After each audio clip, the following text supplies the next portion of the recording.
Yo, what's happening, y'all? GunnLine Podcast. We back off in this thing with another video. And I ran across this guy, man. It's called the Professor Skye's Record Review. Okay. So it threw me off a little bit because I didn't expect to see what I'm seeing.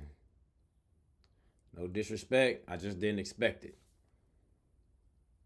So we're gonna go through this thing and I'm gonna show y'all. I got something I wanna show y'all. But I want y'all to hear what I was hearing. I got about 10 minutes in. And all right. So let me see. Let's go. There are times when you hear a song and you just know like something is different. Like the world is different than it was before you heard that song. One of my favorite examples is my ex-father-in-law talking about driving through New York City. I Want to Hold Your Hand by the Beatles came on the radio. He pulled over the car and started crying and was just like, this is it. This is the moment. Or I remember being in the back seat of my friend Ben's car. We picked up OK Computer by Radiohead the day it came out at midnight, and we heard this first song, Airbag, and we were all just like, well, that's that. Like we understood this was a major moment, a major cultural shift happening in just one song. The most recent example is Not Like Us by Kendrick Lamar. I told this story in my video, but it bears repeating, okay? Yeah. So I'm a very busy man, Hold on, man. I don't know. I respect my man right here, man. Taking the time to go through and appreciate our culture. It's just it's I don't know, man. I'm from the South, you know what I'm saying? We get done wrong, man. Yeah. It's even kind of hard for me to hear him say, not like us. Even though he don't mean no harm. I don't have no problem with him. It's just, it's different down here. You feel me? Now let me let him keep talking. Come on, bro. At that point, I had a 1.5-year-old. My wife was very pregnant at the point. And I was listening to, I was just listening to music, and then I get all these notifications that there's a new Kendrick song. So at that point, my 2-year-old, my 1.5-year-old was probably playing with blocks or something, I don't know what, stuffed animals maybe. And I need to go change a diaper. So I have to go upstairs, and I see the song's on. And so I put on my headphones, and I start listening to it, and I'm like, oh, all right, well, this is... Okay, all right, this is pretty catchy. Yeah, this is weird to me right there. But okay, come on. Nope, come on. Let me let him get it. Like all these things are going through my head. Like, what does it mean that this is such a catchy song? What does it mean that this is not Meet the Grams, which was the last thing I heard? Like what does that mean? And I remember very specifically opening up the child gate to go up the stairs, holding on to my 1.5-year-old kid and hearing the words, try to strike a chord, and it's probably A minor. And I laughed so hard. I wasn't that close to dropping my 1.5-year-old, but I was See, like, when I heard that, trying to strike a chord and it's probably A minor, I didn't laugh. I was like, oh, he called him out. Culture is a thing. Culture is a thing, right? Let me give you some culture. If you were to go into I got a couple essays I mess with, you know what I'm saying? Now, they cool people. If I mess around with the essays, you did, and the essays was to, let me into their home, and they do. I kicks it with them sometimes. But I know that while I'm there, I have to respect their culture. Even some of the food they make, I don't even like it. But I just tell them, I'm good. No disrespect. But some of the stuff I do like. But that's their culture. That's how they get down. I don't want to disrespect them. I've even told some of them sometimes, like, look, I'll just take me something to go. And, when you ride around the South, in the hoods, you always, every corner is somebody begging for some food, man. Sadly, it's homeless people needing some food. I'll give it to them. I know it was made from the heart, from my people, from the people that I know and love, right? It may be you know, Spanish and whatnot, or Mexican or whatever. But it's not to say that they didn't make that food with no love. It's just not the food that I like. Not some of it. I like some of it, right? Okay. Um, but I can't act like I can't go cook that same dish because it's not gonna taste like how they like it to taste.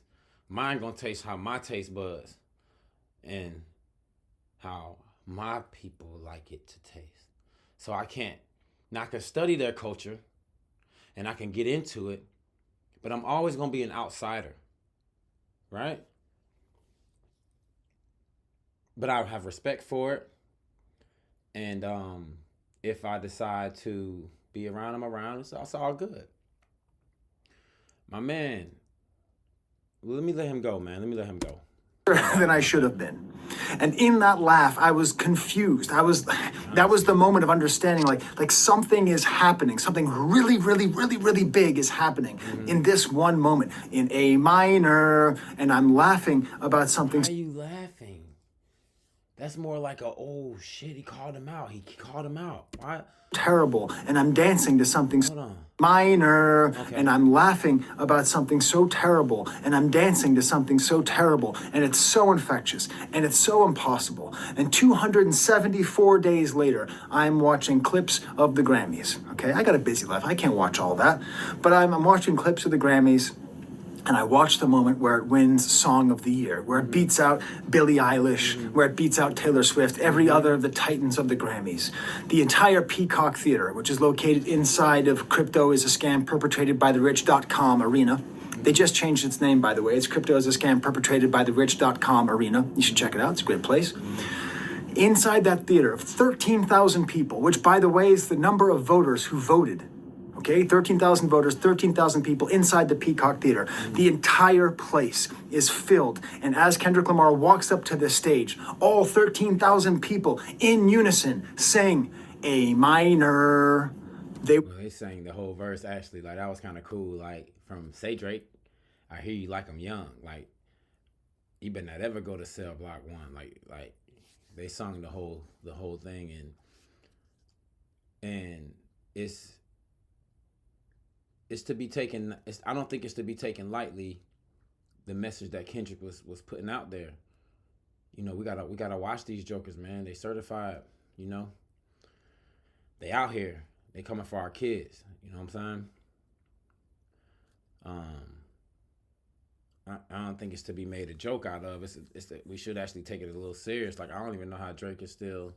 I mean, he's on camera with 17-year-old girl kissing her all up on stage, while he's in his late 20s, 30s, you know? Like, how's that okay? He goes to, you got people coming out now. Some Australian girls then came out and spoke on how, you know, Drake, you know, had parties in Australia where the girls are, the legal age is 16. This was years ago, you know? My bad, Professor. Go ahead, man. Let me hear you. There with me on the stairs. Next week is going to be the Super Bowl. It's going to be held in the Superdome. Any dome is your home if you can afford it. It's going to be in the Superdome. Max capacity, 76,468 people. 123 million people at least are going to be watching it on TV in America. 62 more million internationally. Every single one of those almost 200 million people and 77,000 people in person are all going to be with me on those stairs, singing A minor. What does it all mean? I love watching commentary about Kendrick, much like you do. That's why you're watching this. Rob Markman and Wayno both declared this the best diss song in history. I'm going to go one step further. I'm going to say it's in the running for the most important rap song of all time. Thank you for auditing the Always Positive New Music Review Show, hosted by a French professor who is not of hip-hop culture. Hip-hop culture is created by... Hey, man, I got a lot of respect for this guy, man. I really do. I'm just trying to understand. Like, this is what it is, y'all. We don't go studying. Like, my people, our culture don't go out and just, like, study another culture like that. We respect it. We mind our business. We get back and mind our business. Our culture is studied so hard. Everybody wants to be a part of it. First they make fun of it, then they want in on it, and then they kind of take it away from us. Y'all don't notice that? Come on, keep going, keep going. Come For on. Black Americans, and I'm American, but obviously I'm not Black. Hip hop culture is created by and for Black Americans, and I'm American, but obviously I'm not Black. So I'm not. My expertise is not coming from the culture; it's coming as an academic. Okay, I just got done teaching my class on hip hop culture and rap music. Okay. I do study the art form with a lot of intensity, with a lot of care, with a lot of love, but I acknowledge that there are things that I cannot understand about this art which I describe. I respect this guy. I really do. I respect the fuck out of him. You know what I'm saying? Go back, man. Go ahead. A lot of care, with a lot of love, but I acknowledge that there are things that I cannot understand about this art which I describe. Okay. That being said, why am I making this claim that it's the most important rap song of all time? Why break it down to 4 factors, which you can see printed very, very small up there? Number 1, artistic value. And this song has unquestioned artistic value, not only in how simple and how effective it is as a catchy song, how well made it is, but it also contains perhaps the verse of the year, a historical verse that is like unheard of. And cultural impact, I'm going to get more of that later. That's, I think, its most important aspect, but its cultural impact in terms of its impact on hip-hop culture, unquestioned. Commercial ubiquity. That's the 3rd factor I'm thinking of when I'm factoring in what makes the most important rap song of all time. I think it has to be big. It can't just be great. It has to be big. And this is obviously, of all the accolades I could have picked, the fastest rap song to 700 million streams. Who cares, right? But just you. I got a question. If you ever see this video, Professor, do you listen to all music? All of our music?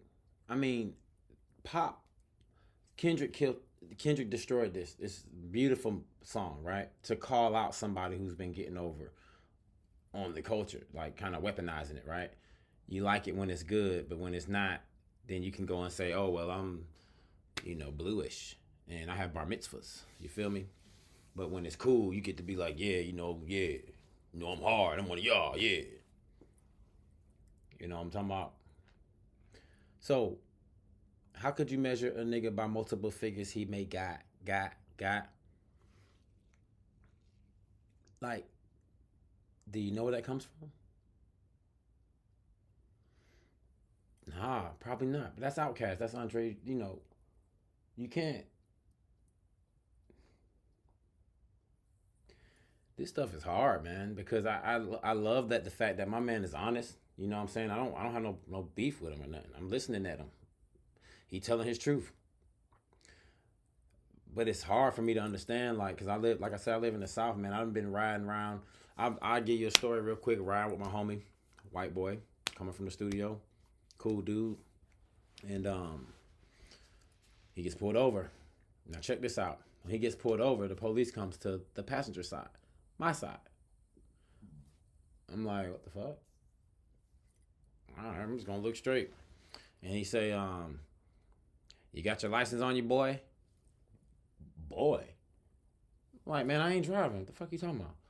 He's like, I ain't asked you that. I look at my white homie. I'm like, do you see this shit?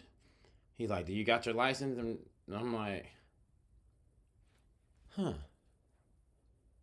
I already knew what's gonna happen, man. We be knowing, it's, long story short, I went to jail. And when I got to jail and the holding, they was like, everybody was asking, like, what did you do? My boy, he went home. They took me to jail. I gave him my license, y'all. I didn't have no reason to go to jail. He took me to jail. And people say, what did you do? What? The police and the holding. I was like, I don't know, man. I don't know. I was in Cobb County. COBB County, abbreviated CO. This is what they would tell us growing up. Like when you go to Cobb County, it's come on, black boy, come on. Come on back, boy, come on. So they can lock our ass up. Now, my white friend, it's like, at that time it was convenient to be white. It was convenient. It wasn't cool to be, you know. I don't know, man. Like I say, it's kind of weird to me that we get studied so much. They break us down. They study us. They're good people. I got a lot of white friends. Cool, man. I got no problem with them. The ones that are, that's cool. But then I wonder, would you ever switch places? Let me let this man get through this, man. Been on the chart since it came out. It was number one. It continues to be number one. Mm-hmm. It continues to be top 10 at least. Mm-hmm. And then it's the fourth one that was made clear yesterday. Institutional acceptance.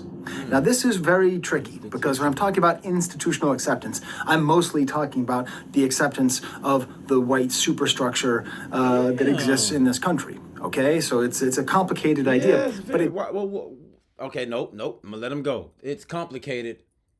What do you mean accepted? All right, let's go. Structure that exists in this country. Okay, so it's a complicated idea, but it does matter. I think it does matter when we're talking about how important a song is, how much of an impact it has on the world. Institutional acceptance is a part of that. Leading up to the Grammys, I watched many great, I think Rap Latte had a video about it. I think Mark, a whole bunch of people had videos about basically we, meaning Black Americans, hip hop Americans, don't care about the Grammys because Grammys don't care about us, okay? Not me, us, but them, us, right? And it makes sense because rap, the Grammys suck. Who cares about the Grammys? The Grammys are pointless. They're just going to give it to Post Malone and Taylor Swift, and if Post Malone doesn't release an album, they'll just give him the Grammy anyway. This is what bothers me about this stuff. It's like a lot of times y'all know that we be getting fucked, and y'all don't stop it. But somehow, it went 5 for 5. How many stocks does he have in stock? 5 plus 5. Was it 5 songs and then 5 Grammys? I don't know what. Somehow he swept the categories. This week was evidence of complete and total institutional acceptance. And then next week, it is taken to a different level of institutional acceptance. This has never been done by any artist ever. U2 played the Super Bowl, in 2001? It's not like they had a number one hit that then won a Grammy and then they performed that song at the Super Bowl. Yeah, no song ever has had this kind of run. Really? No song ever has had this kind of run in American pop music history. No song. You find me the song. You tell me in the comments, and I will say, like you kids like to say, cap. Now, to be important, though, it's not all this stuff. It's not enough, okay? Okay? Artistic value, it's not enough. Cultural impact, it's not enough. Commercial ubiquity, it's not enough. Institutional acceptance, it's not enough. It has to do all those things, plus it has to do something. It has to do something in terms of shifting either hip-hop culture or mainstream culture or something, especially in the interaction between hip-hop culture and mainstream culture. So I'm going to do my little job as a rap scholar, if I can be so bold to call myself that, despite the fact I got my doctorate in 17th century French literature, to talk about some songs through history that might stake the claim. Let's put this in battle with the other songs that match this criteria, which I have created out the top of my head, and you might have different criteria, and you might say, F this guy, he's not even wearing a tie, let's get rid of him, okay? That's fine, we're all good. But if you're with me, let's roll, okay? Obviously, you have to start with the beginning. I don't own a Sugar Hill Gang CD, but that is the first track on here, Rappers Delight by Sugar Hill Gang. That has to be on there. It fulfills all 4 categories quite nicely. Before Sugar Hill Gang was released, nobody wanted to make rap songs, okay? Sylvia Robinson of Sugar Hill Records tried to get the real rappers, tried to get Love Bug to record a rap verse, tried to record a rap song. And everyone's like, what the hell are you talking about? You can't make money. No. We only make money playing parties. So she used her brains and her connections to New Jersey to create the first rap song. It'll be hard to dethrone that. And one important thing here, I'm talking about songs, not albums or artists. Kanye West does not feature on this list. Jay-Z, Tupac, Nas, some of the most consequential artists that you might say in terms of albums and in terms of their very presence. Jesus, I gotta stop saying very. I sound so obnoxious when I call something their very presence. I sound like the goddamn timekeeper. by their presence, by their albums. So they're not on there. Sugar Hill Gang is the first people to think to make a rap song.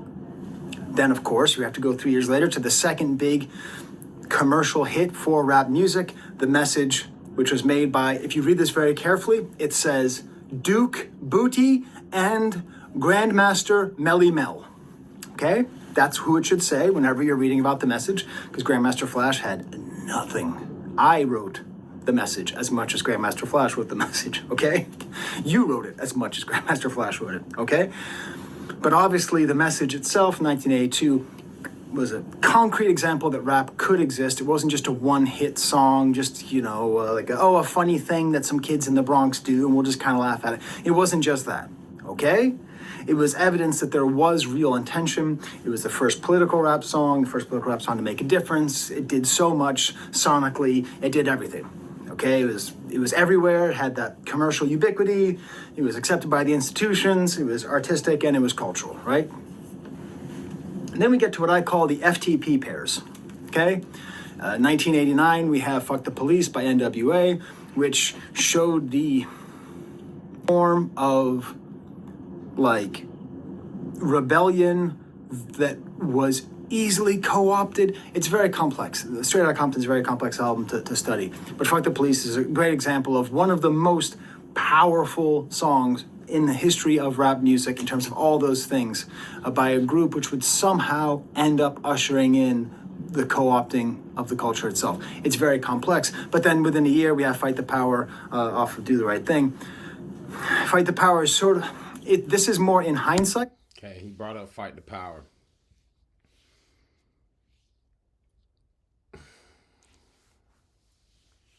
All right. Oh, right on time. Look what I found. Yeah, I found it. Around my dad. And, oh, it's real. Check it. Cassette tape. Do the Right Thing. Radio Raheem. Now he had a bigger boom box. But hey man, somebody send me a cassette tape, man. I can't find that. But look at this work of art. Right? Still got the plug, still clean. If you know about the batteries. Batteries, right? And the plug. Run out of batteries, plug it up. It's got the equalizer over here. Got the volume, balance, tone, function. Right? And it's got a radio, FM, AM. Come on, man. How many of y'all know about it? Look at it. It's a two-way radio, 4 speakers. 4 speakers. You got your 1, 2, and you got your tweeters. You feel me? I had to segue into this because y'all help me out and help me get a cassette tape. Somebody send me, DM me, man. Get me a cassette tape. Give me something dope so I can bump this bump. You feel me? But he said Fight the Power, man. Public Enemy, Do the Right Thing. Our music had a message. And even when he said fuck the police, it was because we're getting done so wrong, man. Like, I wonder, does he understand that? Like, we're crying out, help, help, help us. Fight the power. The power was the white man, the man. Help us. We bumping it. We playing it to our people. And what y'all do?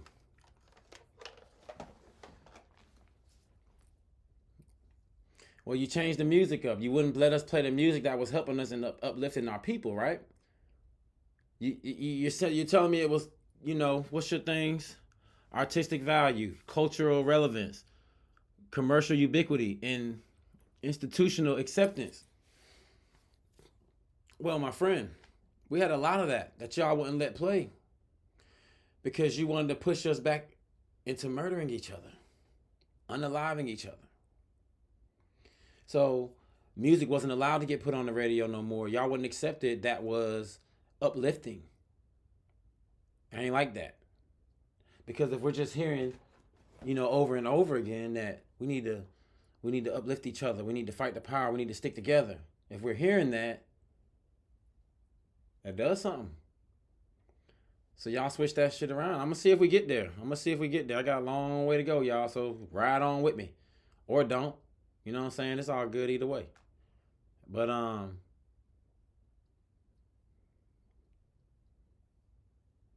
wonder.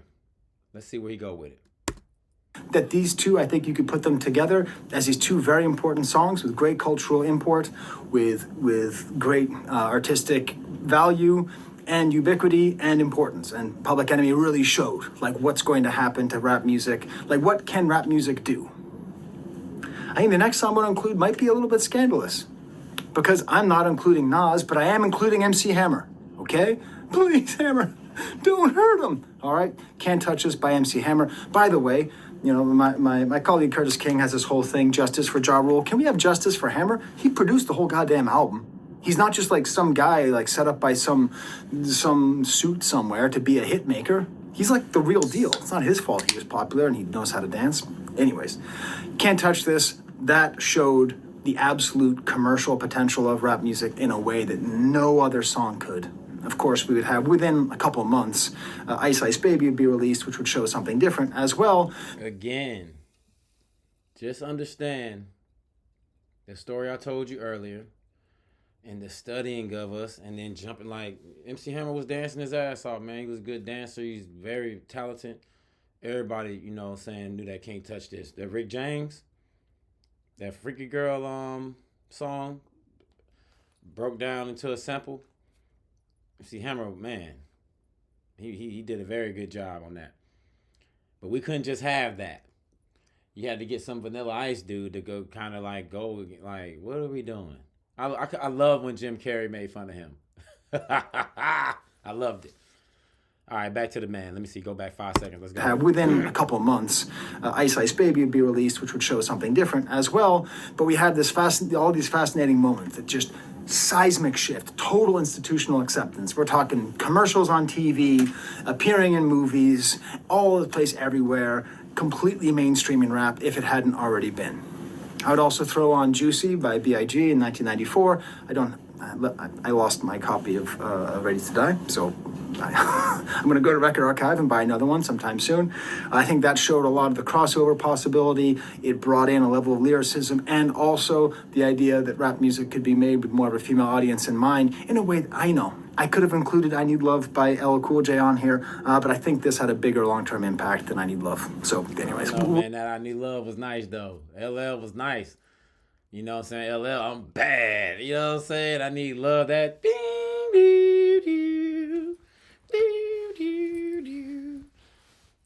That shit was nice. Them share that, okay? I'd say My Name Is by Eminem. I don't own Eminem's first album. Sorry, just don't own it. Had that same level. Slim Shady? You don't know that? How do you not know that? That's what I'm talking about, man. How you don't know? That's how you not gonna know the one white boy you bring up? Professor? Hi, my name is Slim Shady. Like it. The sample. Eminem. I don't own Eminem's first album. Sorry, just don't own it. Let them share that, okay? I'd say My Name Is by Eminem. I don't own Eminem's first album. Sorry, just don't own it.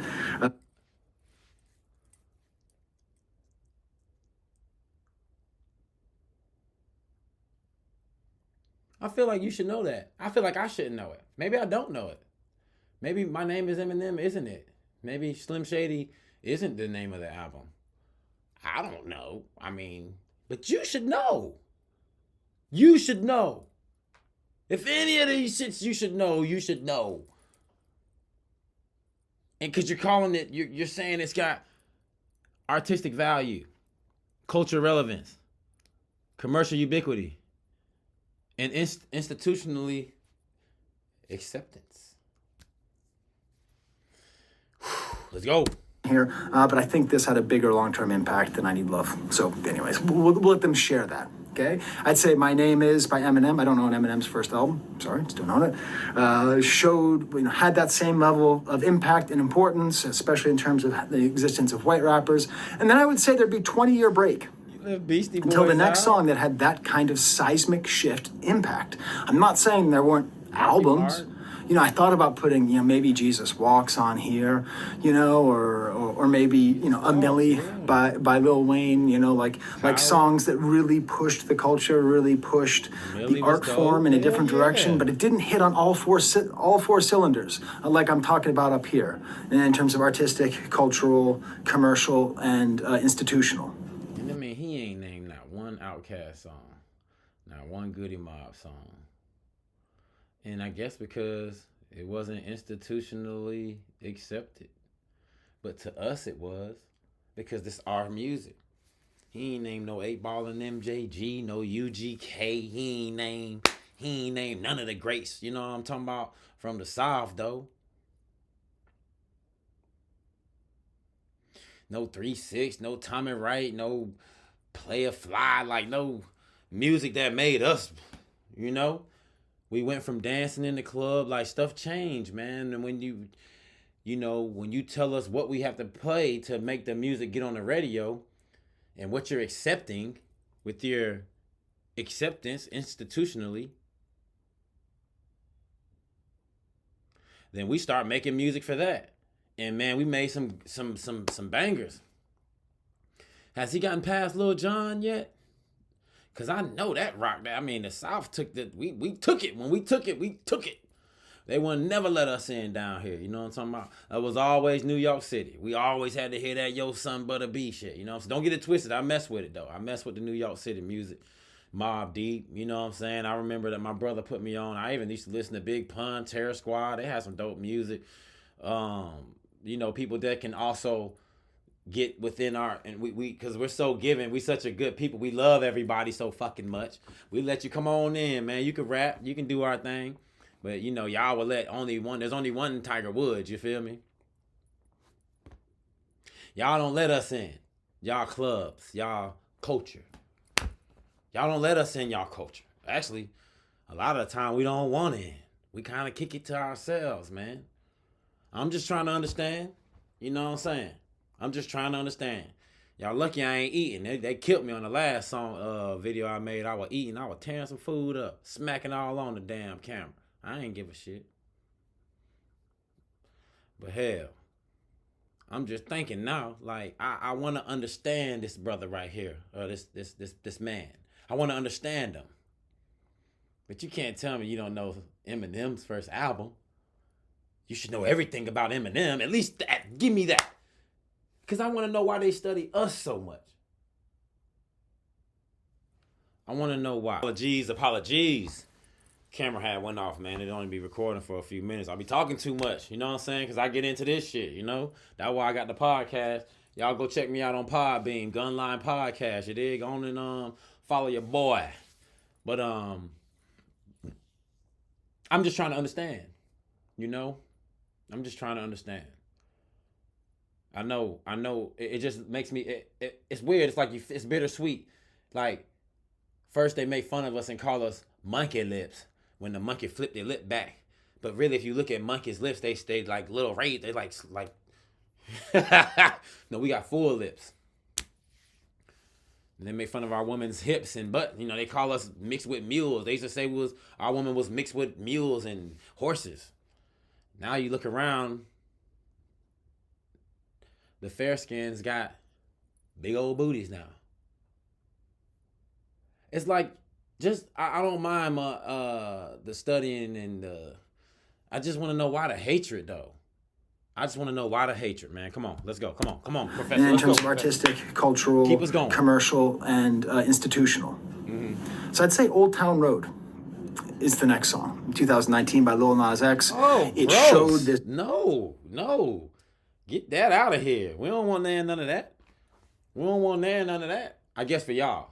Y'all like that Old Town Road? Okay, cool. Go ahead. Great shift. It reflected this shift. It reflected the internetization of hip-hop culture and rap in a way that had been happening over a long period of time. Complete institutional embracing. It sold super well. I suppose it's thinnest connection is its cultural impact and its cultural relevance, but that is beyond not me to discuss. So those are my entrants. Those are who I think are fighting Not Like Us as the most important rap song of all time. Dude, you're off. You're so off from my perspective. Now, Not Like Us, I got you. Old Town Road, man. You think that's Public Enemy? Fuck the Police. You gotta throw KRS-One in there. The bridge or just what's my doom doom doom doom. What's that? Man, what's that? KRS-One was killing it on that. He was going in. Y'all know what I'm talking about, man. Look up KRS-One, man. MCs act like they don't know. Hey, that should be going hard. MCs act like they don't know. KRS-One. That was a cultural. Y'all just so is it that if y'all don't accept it, is that what it is? So if y'all don't institutionally accept it, then it don't matter. Man, I believe this man is genuinely just trying his best to learn. Why don't you talk to us, bro? Cause I don't agree with you. This boy put Old Town Road in there, and then put KRS-One, then put well, you said fuck the police, but man, it was a lot more songs that Dr. Dre and them put together, man.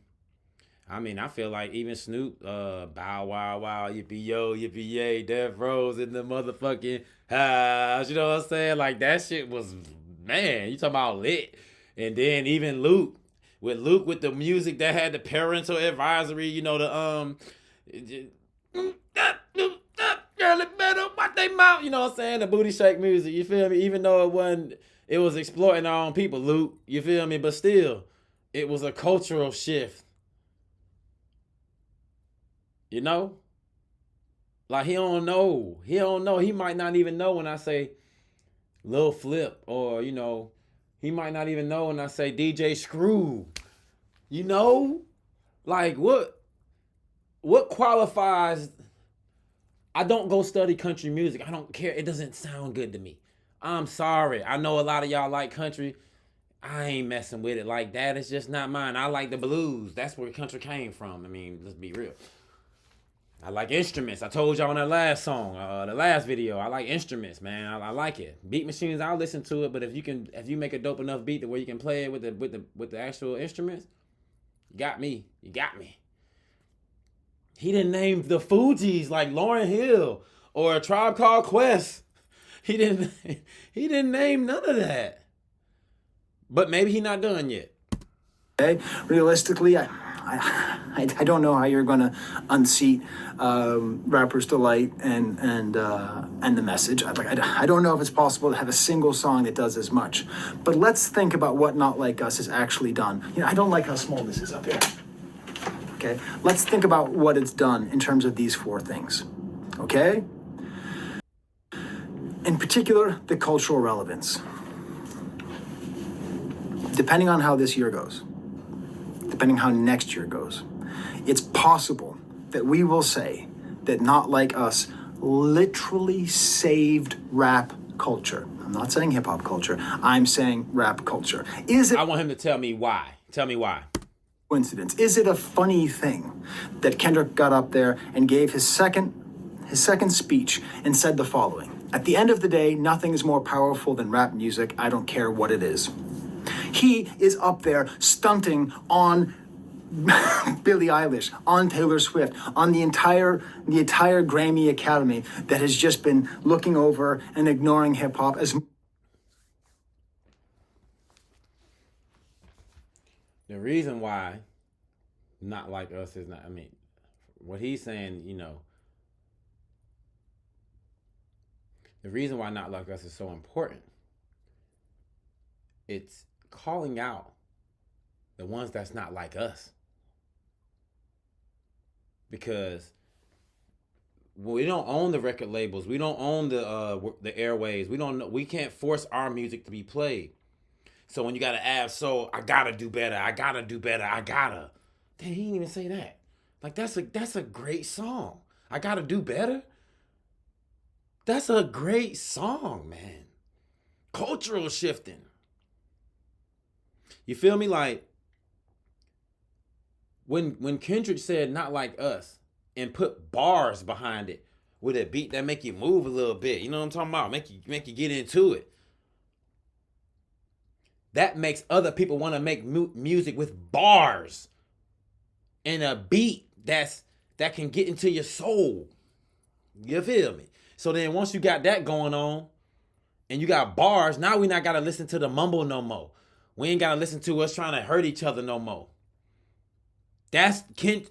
He watching the party die. All this foolishness that y'all was praising and making and letting be mainstream because we talking about hurting each other. You know, unaliving each other. That's what they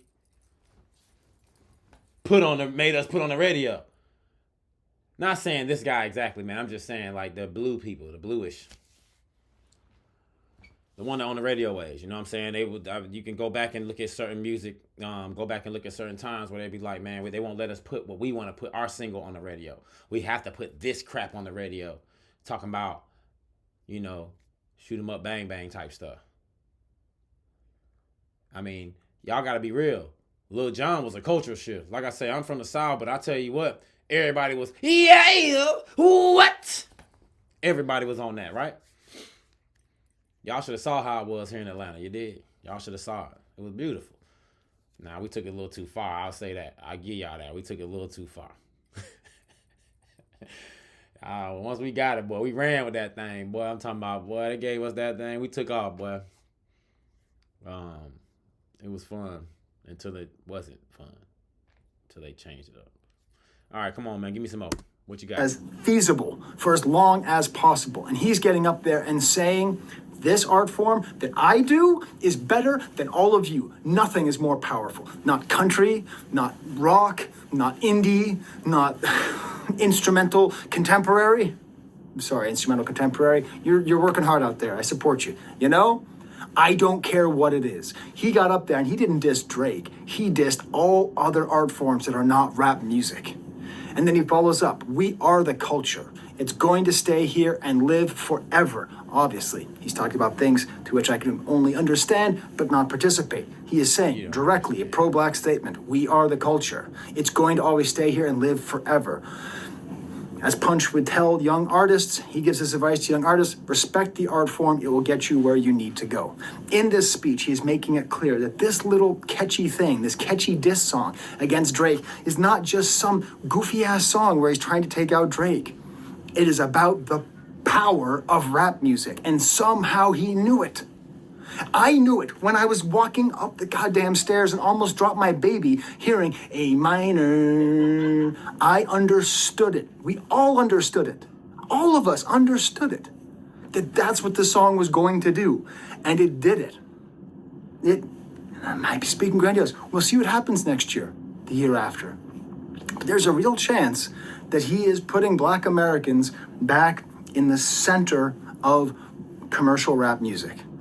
Obviously, they've always been at the center of creation, always been the center of the culture, but with a Canadian, with sort of decidedly, with a lot of abstraction from Black American culture, and perhaps a lack of appreciation or respect towards it. Oh, man, I respect you, Professor, man. You trying so hard to not That is being taken away. The speeches that he gave were the Heart Part 6, his Heart Part 6, but in a speech form.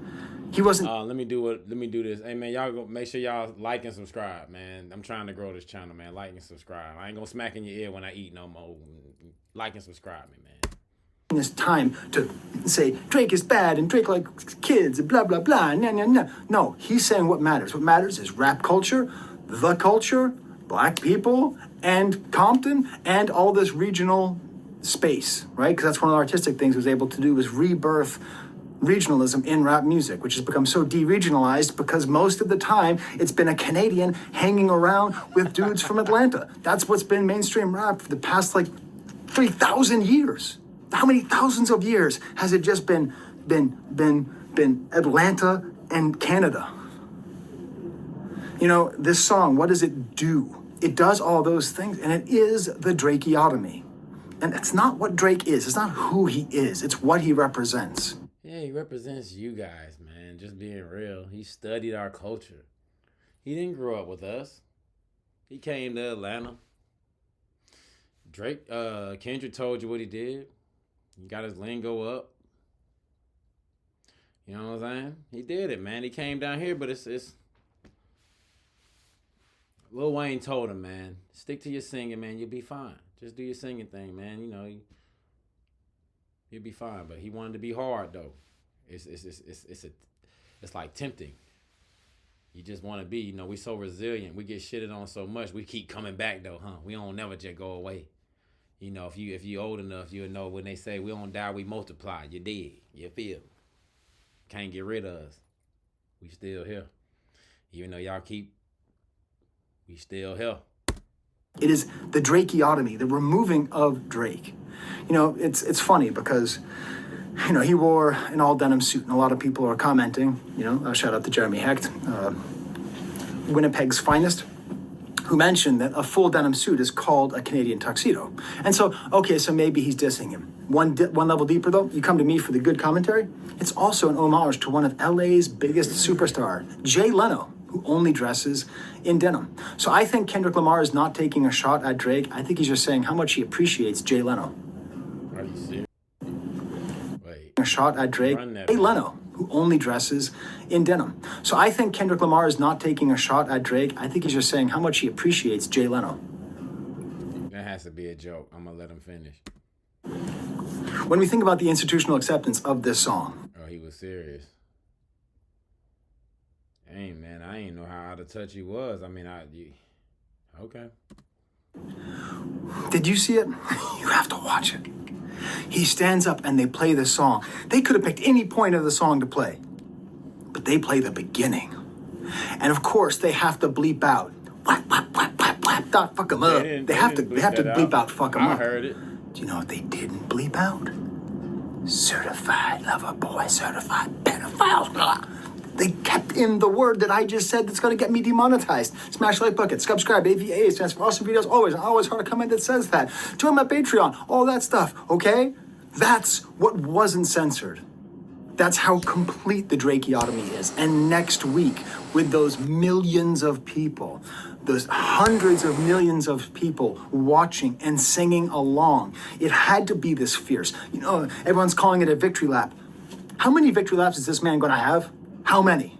The video, the pop out, the Grammys, the album, the Super Bowl. I guess that just speaks on how big Drake got, right? In order to destroy him completely, if you're gonna use the 48 laws of power, you got to destroy him completely, all the way. You can't come, ain't no coming back. The Super Bowl. I'm missing a few. I'm missing, like, how many victory laps is he going to do? But he needs to, because Drake and what Drake represents, not so much him, but what he represents is a fierce monster, is a multi-headed hydra that needs to have all 10 of its necks stepped upon and snapped under a size 7 shoe, okay? You just need to keep stepping on them. Step, snap. And that's what he has to keep doing. And that's what we see when we're in the middle of the most industry space, and the most industry rapper that has ever industried is sitting there, and all 13,000 people are singing in chorus. And in case you're going to say here, oh, Skye, you're just a glazer, I glaze art, not the person. Kendrick Lamar is wonderful, but I'm talking about art and culture and humanity. That's what this is a victory for.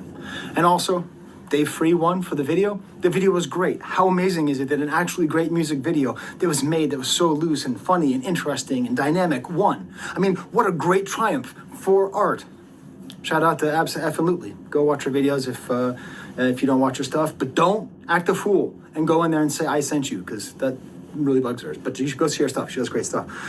She was just talking about Dave Free and the fact that, you know, Dave Free was directly mentioned by Drake in his disses, and that was his big trump card. That was his red button, was trying to break apart this friendship. But again, It's the Hard Part 6 over and over again. Kendrick took the chance for the Hard Part 6 where he could have dissed Drake as hard as possible, and instead he just gave a shout out to Ab-Soul and Schoolboy Q and J-Rock and Dave Free and all the people that make the culture. At this point, we have to wonder if Drake is Kendrick's hype man. Is he just the hype man? Because the lawsuit added a whole different angle to the Not Like Us thing that I was not ready for. It's now making this song, which is the #1 song of the year and wins all the Grammys, an underdog, because we're wondering, are they going to play it? Are they going to play it? Is it going to win? Is it going to manage to win despite the fact that everybody's worried that acknowledging it might get you sued by Drake's legal team? He's building up suspense. He is putting as much of a hyper focus on this one song as you can possibly do. You can either sue or you can win. So that's all the song did. Would Doechii have won without Not Like? The song did way more than that, man. And we need to talk, man. I'm gonna reach out to this dude, man. Maybe I can enlighten him a little bit. I'm goddamn serious. I am serious. Would Rhapsody have finally won a Grammy? Rhapsody and Doechii win a Grammy.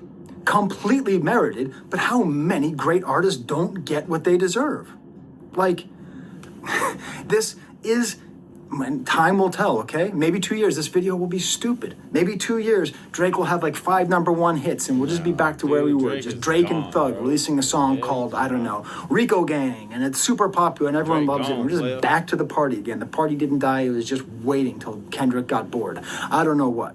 But to me, what I see is a change. I see a shift. And the fact that Doechii won is a great sign of that. Side note, come on, y'all. She should have won too. I love Not Like Us, but Nissan Altima was the best rap performance last year. You can come at me, but have you heard that song? Have you listened to that rapping? I teach a class on rap music and hip-hop culture, so I don't make it, so I'm no expert. I don't know, but Jesus Christ, that is a great performance, still.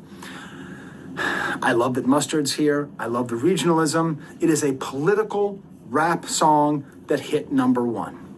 And once again, Post Malone didn't win a fucking thing. That piece of shit Vulture, that little fake ass, every single one of his face tattoos is fake, by the way. He wakes up and pays someone $3 million a year to apply them because they're fake. And his gold teeth are made out of chiclets, okay? He's an absolute fake and a fraud and a culture vulture. And he, by all rights, should have won. By all rights, he should have won.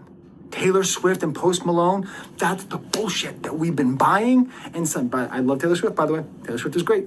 She deserves all the success she has. But putting on Taylor Malone like that, Post Malone, that's unforgivable. That's unforgivable. Everything about Post Malone is unforgivable. And he lost. Is he going to come back? Is Drake going to come back? Or is Doechii going to win next year? Or is GNX going to win? Or is Kendrick's other album that's coming out this year going to win? Mark it. It's happening. I'm positive. I'm positive now. I wasn't positive later. I'm positive now. We'll have to see. We'll have to see next week. Shout out again to Rob Markman, who puts forth the idea that he's going to create a different verse for Not Like Us, which is just perfect. That's what I think he should do. But what do you think of my theory?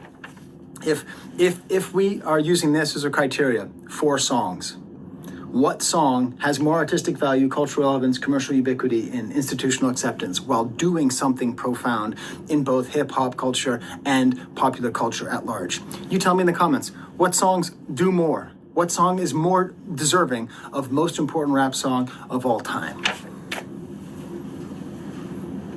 I'm sorry, I'm just singing the song in my head. All right.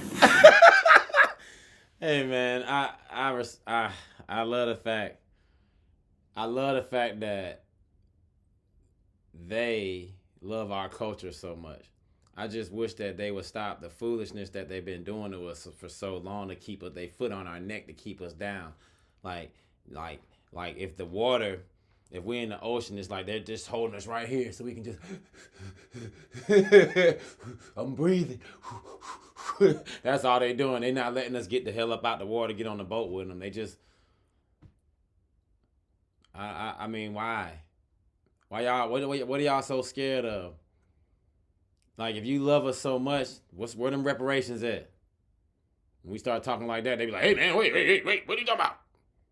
Where they at? Man, it's 15.77 billion acres on Earth. It's about 8 billion people. Everybody can have their own billion acres. Why you got us all packed up? Control. I don't know, man. This stuff is deep to me, man. The gun line is a lot more deeper than just, this type of stuff, man. I go deep with it on a lot of other things. But, I wanted to see what the Professor Skye dude was talking about, because he got a big following, man. I be looking at these jokers with these big followings. I'm trying to see what they talking about, how they get to where they at. You know what I'm saying? I'm trying to go ahead and get myself out there a little bit. But I find it funny when I see, look how happy he's just so happy. It's like, man, it's almost like a joke. When I think Kendrick didn't smile the entire song. In the video, he's taking it serious. We're trying to get our culture back because we get it stolen. And it's hard to not get it stolen when we don't run the radio waves, because we gotta give y'all what y'all want us to play. So we gotta come up with, excuse me, y'all, my alarm. We gotta come up with something that's can get us this little come up. It's just modern day slavery. Money is, everybody do anything for money. You do anything. You see these rituals being done on these people. They do anything for this money. Look at the whole Diddy stuff. I'll make you a millionaire if you do. It's like, nah. Gotta do better. So shout out, homie. Kendrick Lamar doing your thing, bro. Way to win, man. Congratulations. I'm about to get out this thing, man. My wife hit me up, man, while I was smiling. She was texting me, man. But I'm about to go ahead and get out of here. So, hey, man, make sure y'all like, subscribe, man. GunnLine, man. Hey, get in the comments. Tell me what I did good, wrong, what I talked too much. I got a podcast recording as well. So, what I'm saying? I got to talk it up. What I'm saying? I just can't just let them talk. Plus, it's not my video. I'm just reacting. So, I heard one of the dudes in the comment was like, man, you talk too much. I was like, yeah, I know. Thank you. That's what I'm supposed to do. Boo. Anyway, we out this thing, man. Peace.